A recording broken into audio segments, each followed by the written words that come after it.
Hey bitch. Here are 5 things you need to know about Pokémon Scarlet and Violet. Let's get right into the video.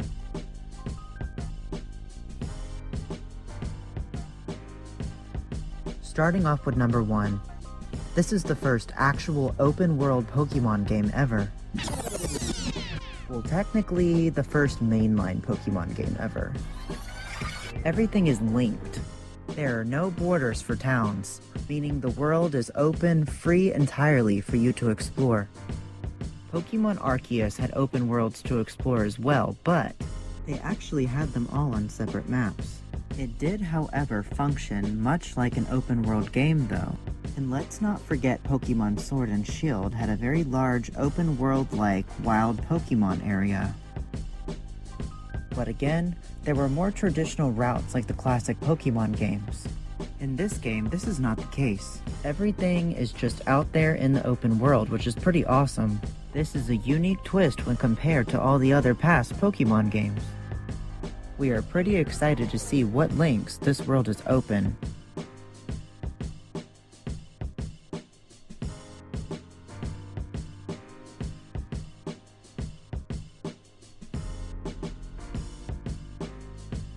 The game takes place in a new region called the Paldea region, which is based on the Iberian Peninsula. It's essentially the Pokemon version of Spain, which should be an interesting change of pace. I will say the trailers have shown some pretty scenic and charming locations, which should make for some pretty neat places to explore.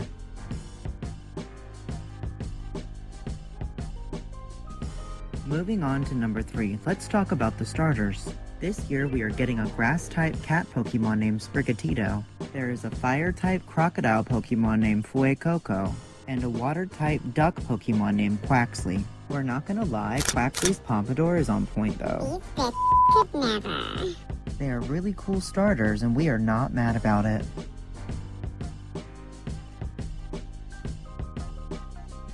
There will be some classic Pokemon that are exclusive to the Paldean region, such as the Paldean Wooper. He looking toxic as There will also be an exclusive fire Pokemon for Pokémon Scarlet called Armarouge, as well as Ceruledge, which is a blue fire Pokemon that is exclusive to Pokémon Violet. One weird new Pokemon that has a lot of people curious is Wiglet, which is basically a Diglett but more worm-like. And lastly, there's that creepy ghost dog Pokemon called Graverd.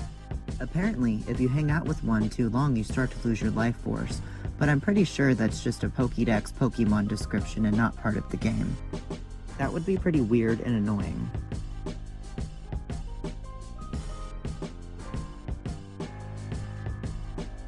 And last but not least, number 5. There are 3 story paths. Scarlet and Violet embraces the open world path in some never been done before ways. Instead of having a single story like pretty much every other Pokemon game, this game has 3 different paths that you can take, and you can do them in any order that you like. The 3 roads are Victory Road, Path of Legends, and Starfall Street. Victory Road is what most would expect. You face off against 8 gym leaders and then become the new Pokemon champion. However, unlike prior Pokemon games, you can tackle whichever Pokemon gym you want.